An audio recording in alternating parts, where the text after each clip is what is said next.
पूछिए, 6-7 साल के बच्चे से पूछिए कि भाई ये जो सरकार है इसका नाम क्या है, तो वो आपको बोलेगा 40% सरकार।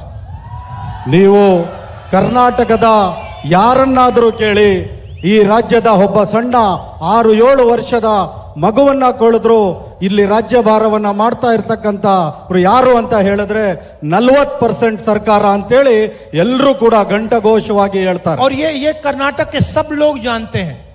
कॉन्ट्रैक्टर एसोसिएशन ने प्रधानमंत्री को चिट्ठी लिखी और कहा कि 40% कमीशन कर्नाटक में लिया जा रहा है।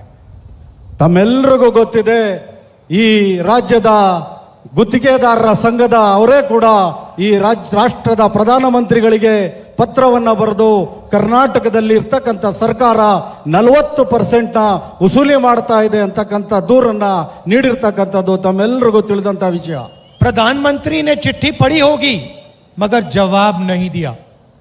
ಮಾನ್ಯ ಪ್ರಧಾನಮಂತ್ರಿಗಳು ಆ ಚೀಟಿಯನ್ನ ಓದಿರಬಹುದು, ದೂರನ್ನ ಓದಿರಬಹುದು, ಆದರೆ ಇಲ್ಲಿಯವರೆಗೆ ಅದಕ್ಕೆ ಯಾವುದೇ ರೀತಿಯಾದಂತಹ ಉತ್ತರವನ್ನ ನೀಡಿಲ್ಲ. दिग्लेश्वर स्वामी गडक जी कहते हैं कि मुझसे 30% कमीशन लिया गया, 10% डिस्काउंट दिया। ಈ ನೆಲದ ಒಬ್ಬ ಸ್ವಾಮಿಯವರು ಹೇಳ್ತಾರೆ, ನನ್ನಿಂದ 30% ಅನ್ನ ವಸೂಲಿ ಮಾಡಿ ನನಗೆ ಅದರ ಹಣವನ್ನ ನೀಡಿದ್ದಾರೆ ಅಂತೇಳಿ. मैसोर सैंडल सोप स्कैंडल में एमएलए का बेटा 8 करोड़ रुपए के साथ पकड़ा जाता है। ಮೈಸೂರು ಸ್ಯಾಂಡಲ್ನ ಗುತ್ತಿಗೆಯ ವಿಚಾರದಲ್ಲಿ ಅದರ ಅಧ್ಯಕ್ಷರಾಗಿರ್ತಕ್ಕಂಥ ಇಲ್ಲಿನ ಒಬ್ಬರು ಶಾಸಕರು 8 ಕೋಟಿಯ ಮೊತ್ತ ಲಂಚವನ್ನ ಪಡೆಯುವಾಗ ಸಿಗಾಕೊಳ್ತಾರೆ. और अलग अलग स्कैम्स हुए, police sub inspector scam, assistant professor scam, assistant engineer scam, cooperative bank scam. ಇಲ್ಲಿ ಹಲವಾರು ಲಂಚದ ಭ್ರಷ್ಟಾಚಾರದ ಪ್ರಕರಣಗಳು ನಡೆದಿರ್ತಕ್ಕಂಥದ್ದು ತಮ್ಮೆಲ್ಲರಿಗೂ ತಿಳಿದಿದೆ.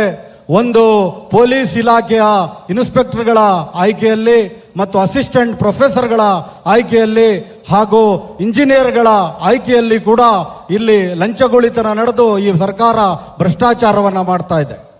तो बीजेपी ने पहले आपकी सरकार चोरी की और उसके बाद सरकार के माध्यम से आपसे चोरी की. ಬಿಜೆಪಿ ಪಕ್ಷ ಮೊದಲು ಸರ್ಕಾರಕ್ಕೆ ಬರುತ್ತೆ, ನಂತರ ಅವರು ಆ ಸರ್ಕಾರದ ಮೂಲಕ ಎಲ್ಲರಿಗೂ ಕೂಡ ದಿಕ್ಕನ್ನ ತಪ್ಪಿಸಿ ಲಂಚಗೂಳಿತನವನ್ನ ಮಾಡ್ತಾ ಇದೆ. अब प्रधानमंत्री यहां आकर भाषण देते हैं. ಈಗ ಇಲ್ಲಿ ಬಂದು ಪ್ರಧಾನಮಂತ್ರಿಗಳು ಭಾಷಣವನ್ನ ಮಾಡ್ತಾರೆ. मगर सच्चाई यह है कि कर्नाटक में पिछले 3 साल जो हुआ, भ्रष्टाचार हुआ, 40% कमीशन लिया गया, वो सब बातें प्रधानमंत्री को मालूम थी.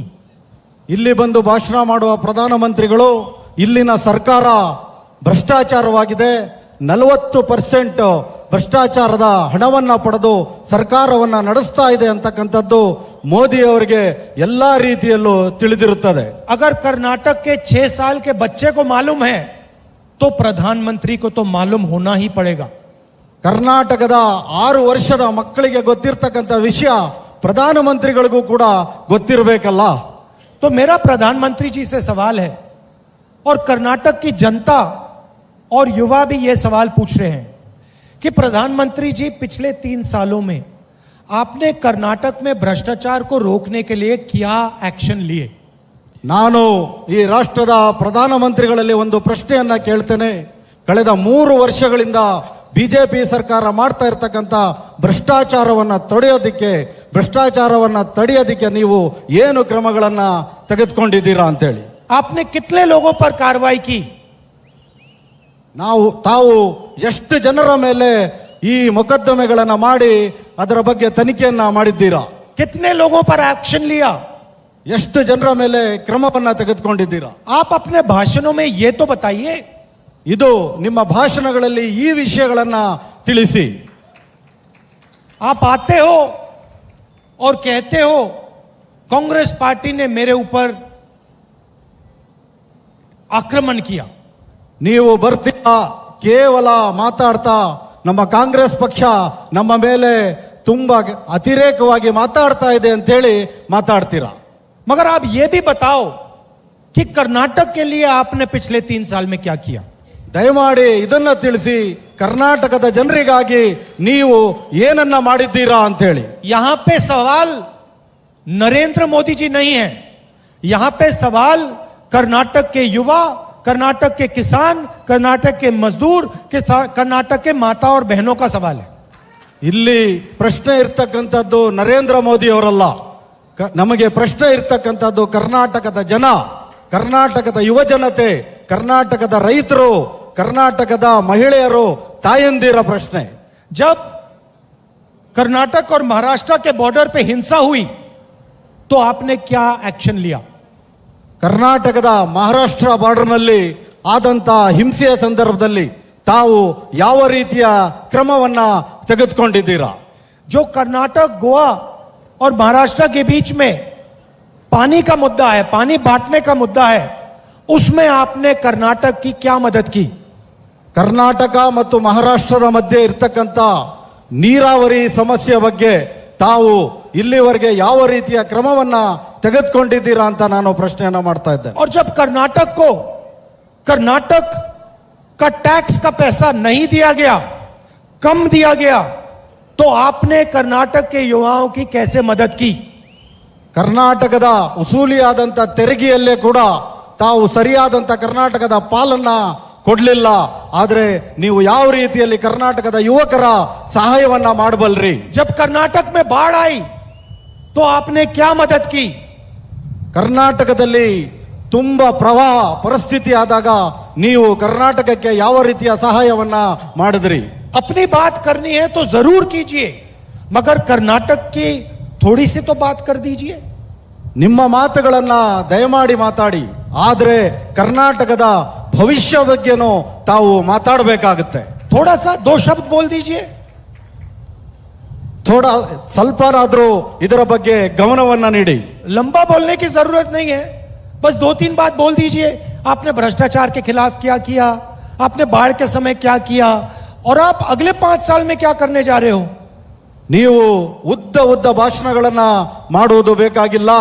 ಕರ್ನಾಟಕದ ಪ್ರವಾಹ ಸಂದರ್ಭದಲ್ಲಿ ನೀವೇನನ್ನ ಮಾಡಿದ್ರಿ, ಕರ್ನಾಟಕದ ಕಷ್ಟದ ಸಂದರ್ಭದಲ್ಲಿ ನೀವು ಯಾವ ರೀತಿ ಸಹಾಯವನ್ನ ಮಾಡಿದ್ರಿ ಅಂತೇಳಿ, ಮತ್ತು ಕರ್ನಾಟಕದ ಭವಿಷ್ಯಕ್ಕಾಗಿ ಮುಂದಿನ 5 ವರ್ಷಗಳಲ್ಲಿ ಏನನ್ನ ಮಾಡ್ತೀರಾ ಅಂತೇಳಿ ಹೇಳಬೇಕಾಗುತ್ತೆ. एक और छोटी सी बात, हमारी मीटिंग होती है, हमारे भाषण होते हैं, तो हम नेताओं के नाम लेते हैं.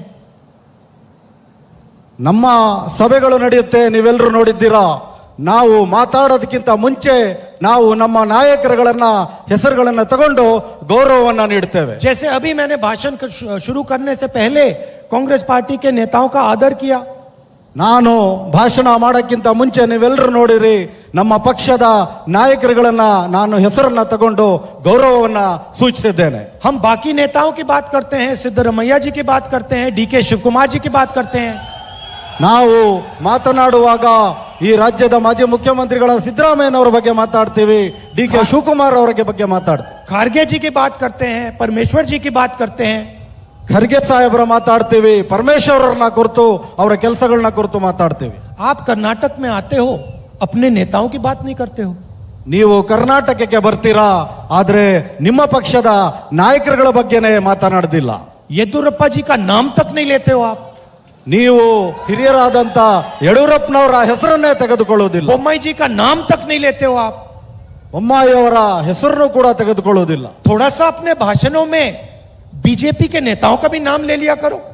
ನಿಮ್ಮ ಉದ್ದದ ಭಾಷಣಗಳ ಮಧ್ಯೆ ಬಿಜೆಪಿಯ ನಾಯಕರುಗಳ ಹೆಸರುಗಳನ್ನ ತೆಗೆದುಕೊಳ್ಳಿ. उनको भी अच्छा लगेगा कि प्रधानमंत्री ने हमारा नाम ले लिया. ಅವ್ರಿಗೂ ತುಂಬಾ ಸಂತೋಷವಾಗುತ್ತೆ, ಮಾನ್ಯ ಪ್ರಧಾನಮಂತ್ರಿಗಳು ನಮ್ಮ ಹೆಸರುಗಳನ್ನ ಹೇಳಿದ್ರು ಅಂತೇಳಿ. थोड़ा सा आदर कर लो. ತುಂಬಾ ಗೌರವವನ್ನ ಕೊಡಿ. आपका कोई कम नहीं होगा, आपको कोई नुकसान नहीं होगा. मोदी जी, ಅವರ ಹೆಸರುಗಳನ್ನ ತಗೊಳ್ಳೋದ್ರಿಂದ ನಿಮ್ಮ ಗೌರವ ಕಡಿಮೆ ಆಗೋದ್ರಿಲ್ಲ, ನಿಮಗೆ ಏನೂ ಕೂಡ ನಷ್ಟ ಉಂಟಾಗೋದಿಲ್ಲ. उल्टा आपकी बड़प्पन दिखाई देगी. ನಿಮ್ಮ ದೊಡ್ಡತನವನ್ನ ತೋರಿಸ್ದಂಗಾಗುತ್ತೆ. लोगों को अच्छा लगेगा, देखो प्रधानमंत्री ने येदुरप्पा जी का नाम लिया, बोम्मई जी का नाम लिया. ಜನಕ್ಕೆ ಸಂತೋಷ ಆಗುತ್ತೆ, ಪ್ರಧಾನಮಂತ್ರಿಗಳು ಯಡಿಯೂರಪ್ಪನವರ ಹೆಸರನ್ನ ತಗೊಂಡ್ರು, ಮುಖ್ಯಮಂತ್ರಿಗಳಾದಂತಹ ಬೊಮ್ಮಾಯಿ ಅವರ ಹೆಸರನ್ನ ತಗೊಂಡ್ರು ಅಂತೇಳಿ. कांग्रेस पार्टी ने कर्नाटक के लिए अगले 5 सालों का रास्ता बनाया है. ಕಾಂಗ್ರೆಸ್ ಪಕ್ಷ ಮುಂದಿನ 5 ವರ್ಷಗಳಿಗಾಗಿ ಒಂದು ನೀಲಿ ನಕ್ಷೆಯನ್ನ ತಯಾರು ಮಾಡಿದೆ. हमारे सब नेताओं ने जनता से बात करके ये योजनाएं निकाली हैं. ನಮ್ಮ ಎಲ್ಲ ನಾಯಕರುಗಳು ಮಾತನಾಡಿ ಈ ರಾಜ್ಯದ ಜನರ ಹಿತಕ್ಕಾಗಿ ಈ ಯೋಜನೆಗಳನ್ನ ರೂಪಿಸ್ತಾ ಇದ್ದಾರೆ. 5 क्रांतिकारी योजना कांग्रेस पार्टी आपको देने वाली है. 5 ಕ್ರಾಂತಿಕಾರಿಯಾದಂತಹ ಯೋಜನೆಗಳನ್ನ ಕಾಂಗ್ರೆಸ್ ಪಕ್ಷ ತಮ್ಮಗಳಿಗೆ ನೀಡಲಿದೆ. बीजेपी ने आपके जेब से पैसा लिया, उतना ही पैसा हम आपकी जेब में डालने जा रहे हैं. ಬಿಜೆಪಿ ಸರ್ಕಾರ ತಮ್ಮಿಂದ ಲೂಟಿ ಮಾಡಿರ್ತಕ್ಕಂಥ, ತಮ್ಮ ಜೇಬಿಂದ ತೆಗೆದುಕೊಂಡಿರ್ತಕ್ಕಂಥ ಹಣವನ್ನ ನಾವು ನಿಮಗೆ ಪುನಃ ವಾಪಸ್ ನೀಡಲು ಹೋಗುತ್ತಿದ್ದೇವೆ. देश में महंगाई बढ़ी है. ದೇಶದಲ್ಲಿ ಬೆಲೆ ಏರಿಕೆ ವಿಪರೀತವಾಗಿದೆ. जीएसटी नोटबंदी ने गरीबों का जबरदस्त नुकसान किया. ಜಿಎಸ್ಟಿ ತೆರಿಗೆ ಮತ್ತು ಹಣದ 1000 ಮತ್ತು 500 ಬೆಲೆ ಮುಖಬೆಲೆಗಳ ರದ್ದತಿ ಜನರಿಗೆ ತುಂಬಾ ಕಷ್ಟದ ಪರಿಸ್ಥಿತಿಯನ್ನ ತಂದೊಡ್ಡಿದೆ. किसानों पे जीएसटी लगा दी. ರೈತರ ಮೇಲೆ ಜಿಎಸ್ಟಿಯನ್ನು ಹಾಕಲಾಗಿದೆ. 5% खाद पे, 12% ट्रैक्टर पे, 18% पेस्टिसाइड्स पे, 5% ಉಪಕರಣಗಳ ಮೇಲೆ, 10%, 5% खाद, 12% ट्रैक्टर पे, 12% ಟ್ರ್ಯಾಕ್ಟರ್ಗಳ ಮೇಲೆ, 18% पेस्टिसाइड्स पे. 18% ರಸಗೊಬ್ಬರಗಳ ಮೇಲೆ ಟ್ಯಾಕ್ಸ್ ಅನ್ನ ಕೇಂದ್ರ ಸರ್ಕಾರ ವಿಧಿಸ್ತಾ ಇದೆ. डीजल का दाम 56 रुपए से 90 रुपए तक पहुंच गया. ಇವತ್ತು ಡೀಸೆಲ್ನ ಬೆಲೆ 56 ರೂಪಾಯಿಂದ 90 ರೂಪಾಯಿಗೆ ಮುಟ್ಟಿದೆ. डीएपी फर्टिलाइजर 1000 रुपए से 1350 रुपए हो गया. ಡಿಎಪಿ ರಸಗೊಬ್ಬರದ ಬೆಲೆ 1000 ರೂಪಾಯಿಂದ 1750 ರೂಪಾಯಿಗೆ ಏರಿಕೆಯಾಗಿದೆ. तो आपने जो सहा है वो हम जानते हैं और समझते हैं. ನೀವು ಏನನ್ನ ತಡ್ಕೋತಾ ಇದ್ದೀರಾ, ಸಹಿಸ್ತಾ ಇದ್ದೀರಾ, ಅದು ನಮಗೆ ತುಂಬಾ ಚೆನ್ನಾಗಿ ಗೊತ್ತಿದೆ. इसलिए हम ये 5 स्कीम लाए हैं.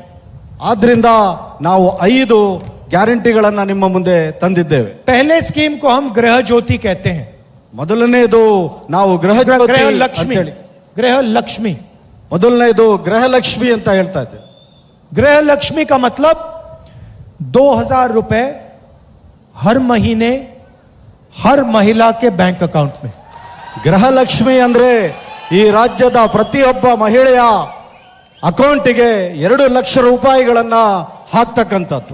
गैस का सिलेंडर 400 रुपए से 1000 रुपए गया, अब हम आपको 2000 रुपए हर महीने आपके बैंक अकाउंट में देंगे. ಪ್ರತಿ ತಿಂಗಳು ನಿಮ್ಮ ಬ್ಯಾಂಕ್ ಅಕೌಂಟ್ಗೆ, ನಿಮ್ಮ ಬ್ಯಾಂಕ್ ಖಾತೆಗೆ ಮಹಿಳೆಯರಿಗೆ 2000 ರೂಪಾಯಿಗಳನ್ನ ಹಾಕಲಾಗುವುದು. गृह ज्योति 200 यूनिट बिजली मुफ्त में हर परिवार को. 200 ಯೂನಿಟ್ ಗೃಹ ಜ್ಯೋತಿಯ ಮೂಲಕ ಎಲ್ಲರಿಗೂ ಕೂಡ ಉಚಿತವಾಗಿ ವಿದ್ಯುತ್ ಶಕ್ತಿಯನ್ನ ನೀಡಲಾಗುವುದು. अन्न भाग्य 10 किलो चावल हर फैमिली मेंबर को, परिवार के हर मेंबर को. ಪ್ರತಿ ಕುಟುಂಬದ ಒಬ್ಬರಿಗೆ, ಕುಟುಂಬದಲ್ಲಿ ಎಷ್ಟು ಜನ ಇರ್ತಾರೆ ಅಷ್ಟು ಜನಕ್ಕೂ ಕೂಡ ತಲೆಗೆ 10 ಕೆಜಿ ಅಕ್ಕಿಯನ್ನ ಅನ್ನ ಭಾಗ್ಯದ ಮೂಲಕ ನಿಮ್ಮೆಲ್ಲರಿಗೂ ವಿತರಿಸಲಾಗುವುದು. अच्छा, महिलाओं के लिए एक और मजेदार बात सुनिए. ಈಗ ನನ್ನ ಅಕ್ಕ ತಂಗಿಯರು, ತಾಯಂದಿರ ಬಗ್ಗೆ ಒಂದು ಒಳ್ಳೆಯ ಸುದ್ದಿಯನ್ನ ಕೇಳಿ. सरकार के आने के एकदम बाद बस में जाने के लिए आपको 1 रुपया नहीं देना पड़ेगा, फ्री में आप जाएंगी. ನಮ್ಮ ಕಾಂಗ್ರೆಸ್ ಸರ್ಕಾರ ಬಂದ ತಕ್ಷಣ ನೀವು ತಾಯಂದಿರು ಈ ಪ್ರಯಾಣ ಮಾಡುವಾಗ 1 ರೂಪಾಯಿಯ ಬಸ್ ಚಾರ್ಜ್ ಅನ್ನ ಕೊಡದಲೆ ಉಚಿತವಾಗಿ ಪ್ರಯಾಣವನ್ನ ಮಾಡೋದಕ್ಕೆ ನಮ್ಮ ಸರ್ಕಾರ ಬಂದ ತಕ್ಷಣ ಅದನ್ನ ಘೋಷಣೆಯನ್ನ ಮಾಡುತ್ತೆ. भाइयों और बहनों, नोटबंदी ने करोड़ों युवाओं को बेरोजगार बनाया. ನನ್ನ ಅಕ್ಕ ತಂಗಿಯರೇ, ಅಣ್ಣ ತಮ್ಮಂದಿರೇ, ಮೋದಿಯವರು ಲಕ್ಷಾಂತರ ಜನ ನನ್ನ ಯುವಕರಿಗೆ ನಿರುದ್ಯೋಗಗಳಾಗಿ ಮಾಡಿದ್ದಾರೆ. युवा निधि स्कीम हर ग्रेजुएट को 2 साल के लिए 3000 रुपए प्रति महीना देगा. ಯುವ ನಿಧಿಯ ಮೂಲಕ ಈ ರಾಜ್ಯದ ಪದವೀಧರರಿಗೆ ಪ್ರತಿ ತಿಂಗಳು 3000 ರೂಪಾಯಿಗಳನ್ನ ನೀಡಲಾಗುವುದು. और हर डिप्लोमा होल्डर को 1500 रुपए महीने के 2 साल के लिए मिलेंगे. ಯಾರು ಡಿಪ್ಲೊಮಾ ಮಾಡಿದ್ದಾರೆ. ಅವರೆಲ್ಲರಿಗೂ ಕೂಡ ಪ್ರತಿ ತಿಂಗಳು 1,500 ರೂಪಾಯಿಗಳನ್ನ ಯುವ ನಿಧಿಯ ಮೂಲಕ ನೀಡಲಾಗುವುದು. अब मोदी जी मैं आपको समझाना चाहता हूं कि इन स्कीम्स का पैसा कहां से आएगा. ಈಗ ನಾನು ನಿಮ್ಮೆಲ್ಲರಿಗೂ ತಿಳಿಸಲು ಬಯಸ್ತೇನೆ, ಈ ಸ್ಕೀಮ್, ಈ ಯೋಜನೆಗಳಿಗೆ ಹಣ ಎಲ್ಲಿಂದ ಬರ್ತದೆ ಅಂತ ಹೇಳಿ.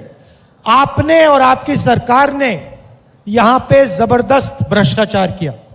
ಮೋದಿಯವರೇ, ನೀವು ಮತ್ತೆ ನಿಮ್ಮ ಸರ್ಕಾರ ಇಲ್ಲಿ ಮಾಡಿರ್ತಕ್ಕಂಥ ಬ್ರಹ್ಮಾಂಡ ಭ್ರಷ್ಟಾಚಾರ. 40% ಕಮಿಷನ್ आपने हर चीज में लिया. ನೀವು ಪ್ರತಿ ಎಲ್ಲ ಉದ್ಯಮಗಳಲ್ಲಿ, ಎಲ್ಲ ಸರ್ಕಾರದ ಕೆಲಸಗಳಲ್ಲಿ 40% ಕಮಿಷನ್ ಅನ್ನ ಪಡೆದಿದ್ದೀರಾ. कांग्रेस पार्टी यहां एक ईमानदार सरकार लाएगी. ಕಾಂಗ್ರೆಸ್ ಪಕ್ಷ ಇಲ್ಲಿ ನ್ಯಾಯಸಮ್ಮತವಾದಂತ ಹಾಗೂ ನಿಮ್ಮ ಪರವಾದಂತ ಸರ್ಕಾರವನ್ನ ತರಲಿದೆ. और जो पैसा आपकी सरकार ने चोरी किया था वही पैसा हम इन 5 स्कीमों में डाल रहे हैं. ಯಾವುದು ಮೋದಿಯವರೇ ನಿಮ್ಮ ಪಕ್ಷ ಜನರಿಂದ ಕಳ್ಳತನವನ್ನ ಮಾಡಿತ್ತು, ಆ ಭ್ರಷ್ಟಾಚಾರದ ಹಣವನ್ನ ತಡೆದು ನಾವು ಈ ಯೋಜನೆಗಳಿಗಾಗಿ ಆ ಹಣವನ್ನ ಉಪಯೋಗ ಮಾಡ್ತಾ ಇದ್ದೇವೆ. अब देखिए, हमने आपके सामने एक विजन रखा है, दृष्टिकोण रखा है. ನಾವು ನಿಮ್ಮ ಮುಂದೆ ಒಂದು ಗುರಿಯನ್ನ ಇಟ್ಟಿದ್ದೇವೆ, ಒಂದು ಉದ್ದೇಶವನ್ನ ಇಟ್ಟಿದ್ದೇವೆ. लोगों को मदद करने का तरीका दिखाया है. ನಾವು ಜನಗಳಿಗೆ ಸಹಾಯವನ್ನ ಮಾಡ್ತಕ್ಕಂಥ, ಅವರ ಅಭಿವೃದ್ಧಿಯನ್ನ ಮಾಡ್ತಕ್ಕಂಥ ಒಂದು ದಾರಿಯನ್ನ ತೋರಿಸಿದ್ದೇವೆ. बीजेपी को भी, नरेंद्र मोदी जी को भी ये बात करनी चाहिए. ಭಾರತೀಯ ಜನತಾ ಪಕ್ಷದವ್ರಿಗೂ ಹಾಗೂ ಮೋದಿಯವ್ರಿಗೂ ಕೂಡ ಈ ತರದ ಮಾತುಗಳನ್ನ ಆಡಬೇಕಾಗಿದೆ. हमारी शुरुआत इन 5 कामों से होगी. ನಮ್ಮ ಪ್ರಾರಂಭವೇ 5 ಕೆಲಸಗಳಿಂದ ಪ್ರಾರಂಭ ಆಗುತ್ತೆ. पहले दिन पहली कैबिनेट मीटिंग में ये 5 स्कीम पास हो जाएंगे. ಮೊದಲನೇ ಸರ್ಕಾರ ಬಂದ ತಕ್ಷಣ ಮೊದಲನೆಯ ಮಂತ್ರಿಮಂಡಲದ ಸಭೆಯಲ್ಲಿಯೇ ಈ 5 ಯೋಜನೆಗಳು ಮಂಜೂರಿಯನ್ನ ನೀಡಲಾಗುವುದು. आपकी शुरुआत कहां होगी? ನಿಮ್ಮ ಪ್ರಾರಂಭ ಎಲ್ಲಿಂದ ಆಗುತ್ತದೆ? क्या 40% के बजाय आप 60% बढ़ा दोगे? ಏನು ನೀವು ಮತ್ತೆ ಅಧಿಕಾರಕ್ಕೆ ಬಂದ್ರೆ 40% ಇಂದ ತಗೊಂಡು 60%ಗೆ ಏರಿಸ್ತೀರಾ? जनता को ये बातें तो बताओ. ಇದು ಜನರಿಗೆ ಈ ವಿಚಾರಗಳನ್ನ ತಿಳಿಸಿ. किसानों के लिए हम कृषि निधि स्कीम ला रहे हैं. ನಾವು ಈ ನೆಲದ ರೈತರಿಗಾಗಿ ಕೃಷಿ ನಿಧಿ ಅಂತಕ್ಕಂಥ ಹೊಸ ಯೋಜನೆಯನ್ನ ತರ್ತಾ ಇದ್ದೇವೆ. 1.5 लाख करोड़ रुपए 5 साल में हम किसानों को देंगे. 1.5 ಲಕ್ಷ ಕೋಟಿ ರೂಪಾಯಿಗಳನ್ನ ನಾವು ಈ ನೆಲದ ರೈತರಿಗೆ ನೀಡ್ತಾ ಇದ್ದೇವೆ. बजट में से 30,000 करोड़ रुपए हर साल किसानों के लिए जाएगा.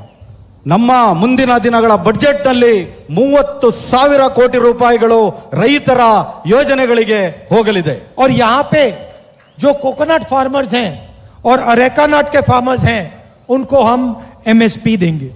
ಇಲ್ಲಿನ ಸ್ಥಳೀಯ ಬೆಳೆಗಳಾದಂಥ ತೆಂಗು ಮತ್ತು ಅಡಿಕೆಗಳಿಗೆ ನಾವು MSP ಅಂದ್ರೆ ಒಂದು ಬೆಲೆಯನ್ನ ನಿಗದಿ ಮಾಡತಕ್ಕಂಥದ್ದನ್ನ ಮಾಡ್ತೇವೆ. और जो आज दूध पे सब्सिडी होती है 5 रुपए की होती है, उसको हम 7 रुपए तक बढ़ा देंगे. ಇಲ್ಲಿ ರೈತರಿಗೆ ನಾವು ಏನು ಈಗ ಹಾಲಿಗೆ 5 ರೂಪಾಯಿಗಳ ಸಬ್ಸಿಡಿಯನ್ನ ಕೊಡ್ತಾ ಇದ್ದೇವೆ, ಅದನ್ನ 7 ರೂಪಾಯಿಗಳಿಗೆ ಹೆಚ್ಚಿಸಲಾಗುವುದು. अब हमने साफ कह दिया है कि हम ये काम करने जा रहे हैं. पहला कदम हमारे 5 स्कीम होंगे, उसके बाद किसानों के लिए हम इतना पैसा देंगे, सब्सिडी में इतना डालेंगे. हमने साफ कह दिया है.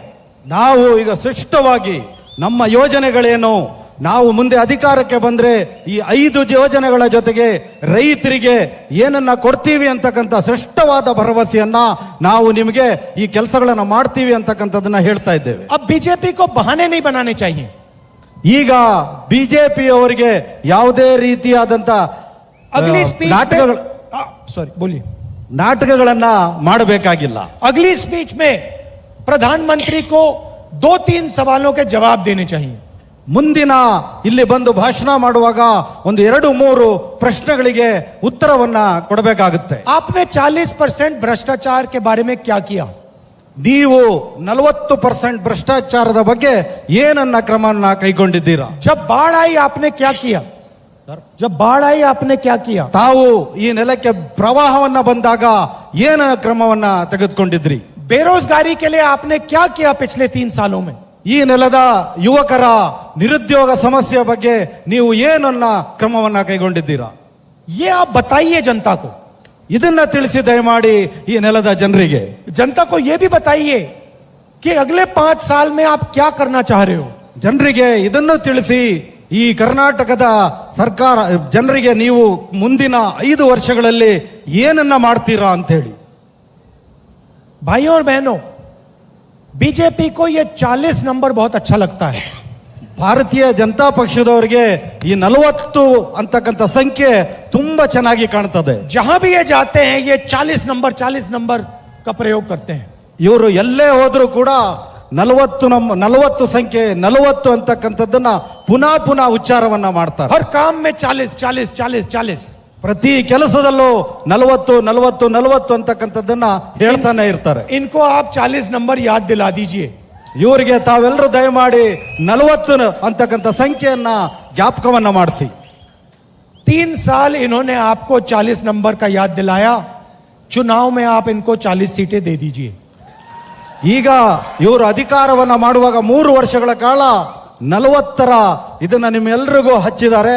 ಅದನ್ನ ಈ ಚುನಾವಣೆಯ ಸಂದರ್ಭದಲ್ಲಿ ತಾವೆಲ್ಲರೂ ದಯಮಾಡಿ ಈ 40 ಅಂತಕ್ಕಂಥ ಇದನ್ನ ಅವರಿಗೆ ಕೊಡಿ ಅಂತಕ್ಕಂಥದ್ದು. और भाइयों और बहनों, आखिरी बात, कांग्रेस पार्टी को कम से कम 150 सीट दिलवानी है। ಅಕ್ಕ ತಂಗಿಯರೇ, ಅಣ್ಣ ತಮ್ಮಂದಿರೇ, ದಯಮಾಡಿ ಕಾಂಗ್ರೆಸ್ ಪಕ್ಷಕ್ಕೆ ಕರ್ನಾಟಕದಲ್ಲಿ 150 ಕ್ಷೇತ್ರಗಳಲ್ಲಿ ಗೆಲ್ಲಿಸ್ಕೊಡ್ಬೇಕು ಅಂತ ಹೇಳಿ ಮನವಿಯನ್ನ ಮಾಡ್ತಾರೆ. इसका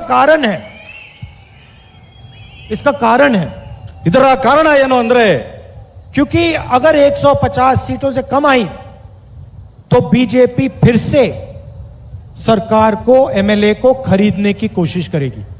ಇದರ ಕಾರಣ ಏನು ಅಂತಂದ್ರೆ 150ರಿಂದ ಕಡಿಮೆ ಏನಾದರೂ ಕಾಂಗ್ರೆಸ್ ಪಕ್ಷ ಈ ರಾಜ್ಯದಲ್ಲಿ ಅದು ಬಂದ್ರೆ ಬಿಜೆಪಿ ಅವರು ಮತ್ತೆ ಪುನಃ ಎಂಎಲ್ಎಗಳನ್ನ ಖರೀದಿ ಮಾಡತಕ್ಕಂತ ಸರ್ಕಾರವನ್ನ ಅಸ್ಥಿರಗೊಳಿಸತಕ್ಕಂತ ಕೆಲಸವನ್ನ ಪ್ರಾರಂಭ ಮಾಡ್ತಾರೆ. और फिर वो 40 से 60 कर सकते हैं। ಅವರು 40ರಿಂದ 60% ಮಾಡ್ತಾರಾಗ. इसीलिए कांग्रेस पार्टी को आप 150 सीटों से जिताइए और बीजेपी को सबक सिखाइए। ಆದ್ರಿಂದ ಕರ್ನಾಟಕದಲ್ಲಿ 150 ಶಾಸಕರನ್ನ ಗೆಲ್ಲಿಸಿ ಹಾಗೂ ಬಿಜೆಪಿಗೆ ತಕ್ಕ ಪಾಠವನ್ನ ಕಲಿಸಬೇಕು ಅಂತ ಹೇಳಿ. आप सब यहां आए, इसके लिए बहुत बहुत धन्यवाद। नमस्कार, जय हिंद। ತಾವೆಲ್ಲರೂ ಇಲ್ಲಿ ಬಂದ್ರಿ, ತಮ್ಮೆಲ್ಲರಿಗೂ ಹೃದಯಪೂರ್ವಕವಾದ ಕರ್ನಾಟಕದಲ್ಲಿ ರಾಜ್ಯಭಾರವನ್ನ ಮಾಡ್ತಾ ಇರ್ತಕ್ಕಂಥ ಬಿಜೆಪಿ ಸರ್ಕಾರ ತಮ್ಮೆಲ್ಲರ ಮೂಲಕ ಆಯ್ಕೆ ಆಗಿರ್ತಕ್ಕಂಥ ಪಕ್ಷ ಅಲ್ಲ, ಅದು ಕಳ್ಳದಾರಿಯಲ್ಲಿ ಅಧಿಕಾರವನ್ನ ಹಿಡಿದಿರ್ತಕ್ಕಂಥ ಪಕ್ಷ.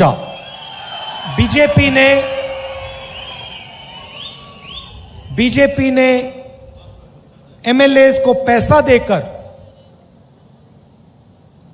कर्नाटक में सरकार बनाई।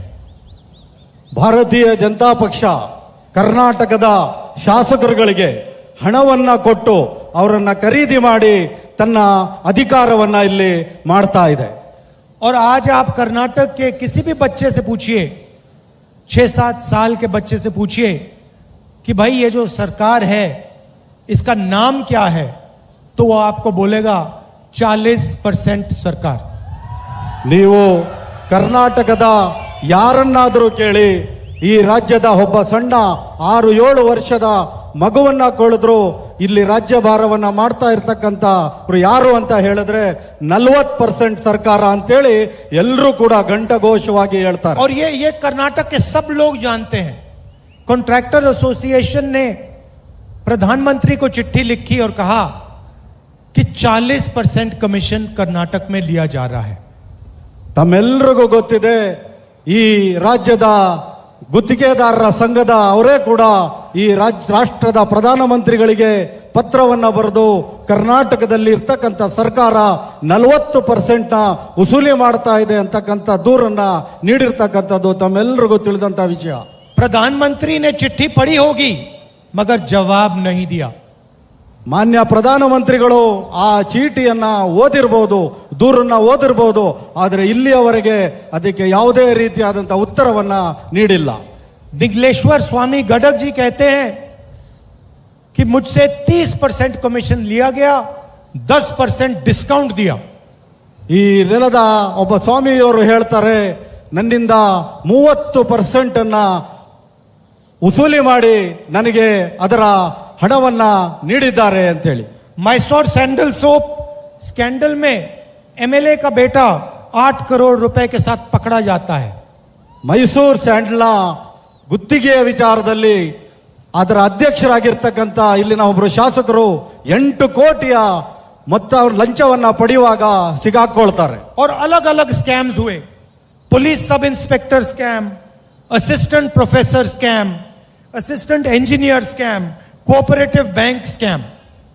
ಇಲ್ಲಿ ಹಲವಾರು ಲಂಚದ ಭ್ರಷ್ಟಾಚಾರದ ಪ್ರಕರಣಗಳು ನಡೆದಿರ್ತಕ್ಕಂಥದ್ದು ತಮ್ಮೆಲ್ಲರಿಗೂ ತಿಳಿದಿದೆ। ಒಂದು ಪೊಲೀಸ್ ಇಲಾಖೆಯ ಇನ್ಸ್ಪೆಕ್ಟರ್ಗಳ ಆಯ್ಕೆಯಲ್ಲಿ ಮತ್ತು ಅಸಿಸ್ಟೆಂಟ್ ಪ್ರೊಫೆಸರ್ಗಳ ಆಯ್ಕೆಯಲ್ಲಿ ಹಾಗೂ ಇಂಜಿನಿಯರ್ಗಳ ಆಯ್ಕೆಯಲ್ಲಿ ಕೂಡ ಇಲ್ಲಿ ಲಂಚಗೊಳಿತನ ನಡೆದು ಈ ಸರ್ಕಾರ ಭ್ರಷ್ಟಾಚಾರವನ್ನ ಮಾಡ್ತಾ ಇದೆ। तो बीजेपी ने पहले आपकी सरकार चोरी की और उसके बाद सरकार के माध्यम से आपसे चोरी की। ಬಿಜೆಪಿ ಪಕ್ಷ ಮೊದಲು ಸರ್ಕಾರಕ್ಕೆ ಬರುತ್ತೆ, ನಂತರ ಅವರು ಆ ಸರ್ಕಾರದ ಮೂಲಕ ಎಲ್ಲರಿಗೂ ಕೂಡ ದಿಕ್ಕನ್ನ ತಪ್ಪಿಸಿ ಲಂಚಗೂಳಿತನವನ್ನ ಮಾಡ್ತಾ ಇದೆ। अब प्रधानमंत्री यहां आकर भाषण देते हैं। ಈಗ ಇಲ್ಲಿ ಬಂದು ಪ್ರಧಾನಮಂತ್ರಿಗಳು ಭಾಷಣವನ್ನ ಮಾಡ್ತಾರೆ। मगर सच्चाई यह है कि कर्नाटक में पिछले 3 साल जो हुआ, भ्रष्टाचार हुआ, 40% कमीशन लिया गया, वो सब बातें प्रधानमंत्री को मालूम थी। ಇಲ್ಲಿ ಬಂದು ಭಾಷಣ ಮಾಡುವ ಪ್ರಧಾನಮಂತ್ರಿಗಳು ಇಲ್ಲಿನ ಸರ್ಕಾರ ಭ್ರಷ್ಟಾಚಾರವಾಗಿದೆ, 40% ಭ್ರಷ್ಟಾಚಾರದ ಹಣವನ್ನ ಪಡೆದು ಸರ್ಕಾರವನ್ನ ನಡೆಸ್ತಾ ಇದೆ ಅಂತಕ್ಕಂಥದ್ದು ಮೋದಿ ಅವರಿಗೆ ಎಲ್ಲಾ ರೀತಿಯಲ್ಲೂ ತಿಳಿದಿರುತ್ತದೆ। अगर कर्नाटक के 6 साल के बच्चे को मालूम है तो प्रधानमंत्री को तो मालूम होना ही पड़ेगा। ಕರ್ನಾಟಕದ 6 ವರ್ಷದ ಮಕ್ಕಳಿಗೆ ಗೊತ್ತಿರತಕ್ಕಂಥ ವಿಷಯ ಪ್ರಧಾನಮಂತ್ರಿಗಳಿಗೂ ಕೂಡ ಗೊತ್ತಿರಬೇಕಲ್ಲ। तो मेरा प्रधानमंत्री जी से सवाल है, और कर्नाटक की जनता और युवा भी ये सवाल पूछ रहे हैं कि प्रधानमंत्री जी पिछले 3 सालों में आपने कर्नाटक में भ्रष्टाचार को रोकने के लिए क्या एक्शन लिए? ನಾನು ಈ ರಾಷ್ಟ್ರದ ಪ್ರಧಾನಮಂತ್ರಿಗಳಲ್ಲಿ ಒಂದು ಪ್ರಶ್ನೆಯನ್ನ ಕೇಳ್ತೇನೆ, ಕಳೆದ 3 ವರ್ಷಗಳಿಂದ ಬಿಜೆಪಿ ಸರ್ಕಾರ ಮಾಡ್ತಾ ಇರತಕ್ಕಂಥ ಭ್ರಷ್ಟಾಚಾರವನ್ನ ತಡೆಯೋದಿಕ್ಕೆ ನೀವು ಏನು ಕ್ರಮಗಳನ್ನ ತೆಗೆದುಕೊಂಡಿದ್ದೀರಾ ಅಂತೇಳಿ। आपने कितने लोगों पर कार्रवाई की? ತಾವು ಎಷ್ಟು ಜನರ ಮೇಲೆ ಈ ಮೊಕದ್ದಮೆಗಳನ್ನ ಮಾಡಿ ಅದರ ಬಗ್ಗೆ ತನಿಖೆಯನ್ನ ಮಾಡಿದ್ದೀರಾ? कितने लोगों पर एक्शन लिया? ಎಷ್ಟು ಜನರ ಮೇಲೆ ಕ್ರಮವನ್ನ ತೆಗೆದುಕೊಂಡಿದ್ದೀರಾ? आप अपने भाषणों में ये तो बताइए। ಇದು ನಿಮ್ಮ ಭಾಷಣಗಳಲ್ಲಿ ಈ ವಿಷಯಗಳನ್ನ ತಿಳಿಸಿ। आप आते हो और कहते हो कांग्रेस पार्टी ने मेरे ऊपर आक्रमण किया। ನೀವು ಬರ್ತೀರಾ, ಕೇವಲ ಮಾತಾಡ್ತಾ ನಮ್ಮ ಕಾಂಗ್ರೆಸ್ ಪಕ್ಷ ನಮ್ಮ ಮೇಲೆ ತುಂಬಾ ಅತಿರೇಕವಾಗಿ ಮಾತಾಡ್ತಾ ಇದೆ ಅಂತೇಳಿ ಮಾತಾಡ್ತೀರಾ। मगर आप ये भी बताओ कि कर्नाटक के लिए आपने पिछले 3 साल में क्या किया? ದಯಮಾಡಿ ಇದನ್ನ ತಿಳಿಸಿ, ಕರ್ನಾಟಕದ ಜನರಿಗಾಗಿ ನೀವು ಏನನ್ನ ಮಾಡಿದ್ದೀರಾ ಅಂತ ಹೇಳಿ। यहां पे सवाल नरेंद्र मोदी जी नहीं है, यहां पे सवाल कर्नाटक के युवा, कर्नाटक के किसान, कर्नाटक के मजदूर, कर्नाटक के माता और बहनों का सवाल है। ಇಲ್ಲಿ ಪ್ರಶ್ನೆ ಇರ್ತಕ್ಕಂಥದ್ದು ನರೇಂದ್ರ ಮೋದಿ ಅವರಲ್ಲ, ನಮಗೆ ಪ್ರಶ್ನೆ ಇರ್ತಕ್ಕಂಥದ್ದು ಕರ್ನಾಟಕದ ಜನ, ಕರ್ನಾಟಕದ ಯುವ ಜನತೆ, ಕರ್ನಾಟಕದ ರೈತರು, ಕರ್ನಾಟಕದ ಮಹಿಳೆಯರು, ತಾಯಂದಿರ ಪ್ರಶ್ನೆ। जब कर्नाटक और महाराष्ट्र के बॉर्डर पे हिंसा हुई तो आपने क्या एक्शन लिया?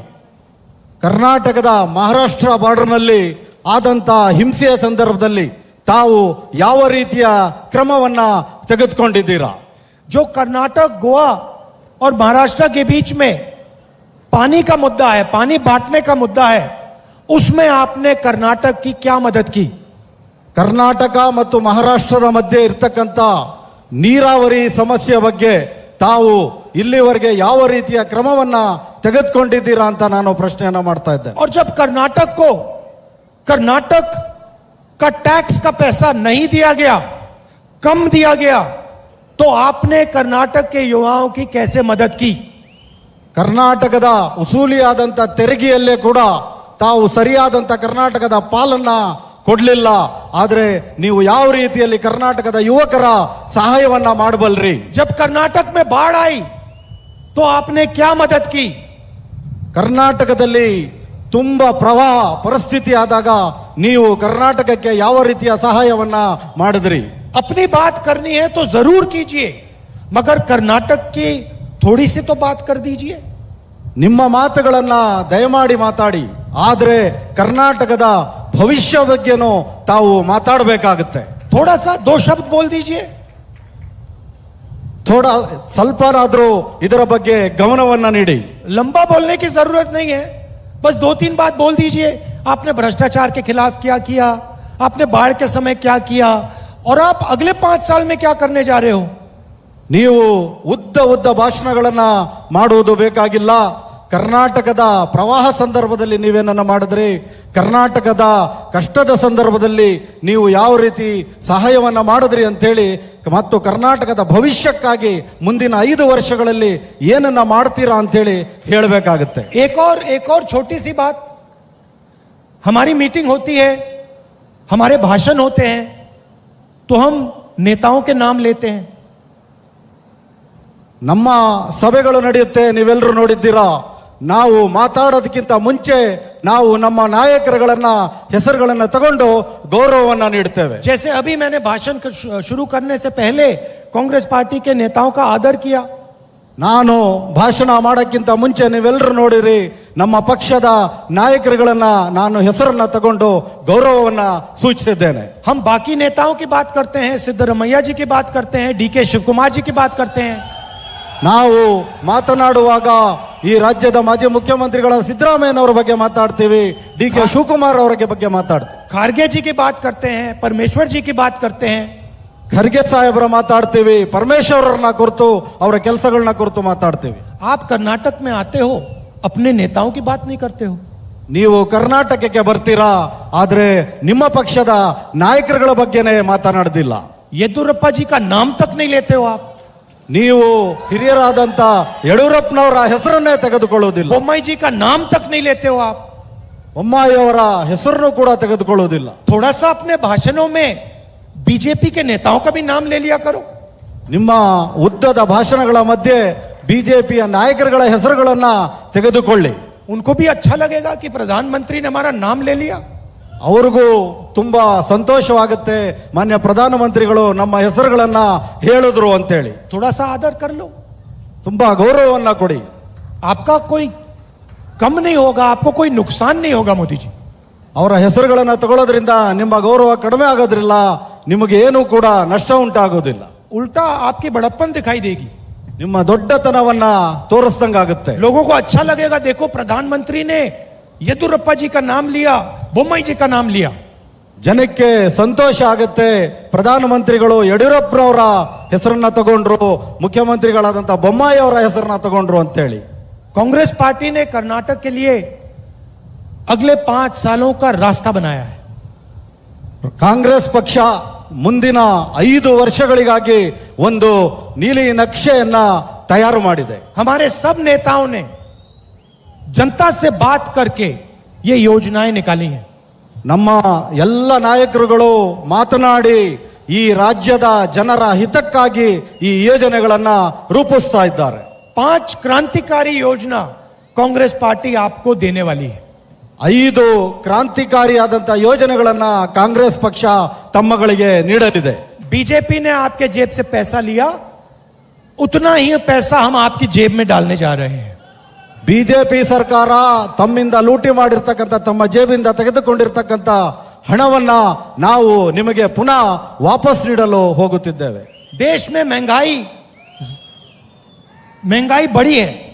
ದೇಶದಲ್ಲಿ ಬೆಲೆ ಏರಿಕೆ ವಿಪರೀತವಾಗಿದೆ. जीएसटी नोटबंदी ने गरीबों का जबरदस्त नुकसान किया. ಜಿಎಸ್ಟಿ ತೆರಿಗೆ ಮತ್ತು ಹಣದ 1000 ಮತ್ತು 500 ಬೆಲೆ ಮುಖಬೆಲೆಗಳ ರದ್ದತಿ ಜನರಿಗೆ ತುಂಬಾ ಕಷ್ಟದ ಪರಿಸ್ಥಿತಿಯನ್ನ ತಂದೊಡ್ಡಿದೆ. किसानों पे जीएसटी लगा दी, ರೈತರ ಮೇಲೆ ಜಿಎಸ್ಟಿಯನ್ನು ಹಾಕಲಾಗಿದೆ. 5% खाद पे, 12% ट्रैक्टर पे, 18% पेस्टिसाइड्स पे, 5% ಉಪಕರಣಗಳ ಮೇಲೆ, 10%, 5% खाद, 12% ट्रैक्टर पे, 12% ಟ್ರ್ಯಾಕ್ಟರ್ಗಳ ಮೇಲೆ, 18% पेस्टिसाइड्स पे. 18% ರಸಗೊಬ್ಬರಗಳ ಮೇಲೆ ಟ್ಯಾಕ್ಸ್ ಅನ್ನ ಕೇಂದ್ರ ಸರ್ಕಾರ ವಿಧಿಸ್ತಾ ಇದೆ. डीजल का दाम 56 रुपए से 90 रुपए तक पहुंच गया. ಇವತ್ತು ಡೀಸೆಲ್ನ ಬೆಲೆ 56 ರೂಪಾಯಿಂದ 90 ರೂಪಾಯಿಗೆ ಮುಟ್ಟಿದೆ. डीएपी फर्टिलाइजर 1000 रुपए से 1350 रुपए हो गया. ಡಿಎಪಿ ರಸಗೊಬ್ಬರದ ಬೆಲೆ 1000 ರೂಪಾಯಿಂದ 1750 ರೂಪಾಯಿಗೆ ಏರಿಕೆಯಾಗಿದೆ.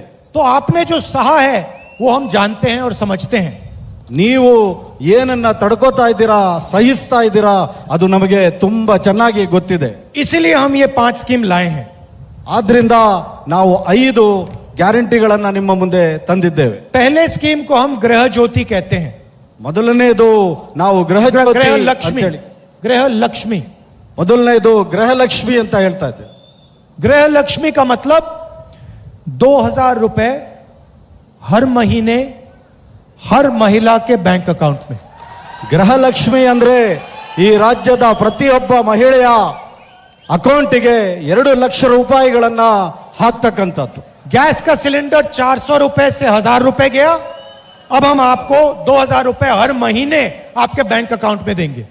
ಪ್ರತಿ ತಿಂಗಳು ನಿಮ್ಮ ಬ್ಯಾಂಕ್ ಅಕೌಂಟ್ಗೆ, ನಿಮ್ಮ ಬ್ಯಾಂಕ್ ಖಾತೆಗೆ ಮಹಿಳೆಯರಿಗೆ 2000 ರೂಪಾಯಿಗಳನ್ನ ಹಾಕಲಾಗುವುದು. गृह ज्योति 200 यूनिट बिजली मुफ्त में हर परिवार को. 200 ಯೂನಿಟ್ ಗೃಹ ಜ್ಯೋತಿಯ ಮೂಲಕ ಎಲ್ಲರಿಗೂ ಕೂಡ ಉಚಿತವಾಗಿ ವಿದ್ಯುತ್ ಶಕ್ತಿಯನ್ನ ನೀಡಲಾಗುವುದು. अन्न भाग्य 10 किलो चावल हर फैमिली मेंबर को, परिवार के हर मेंबर को.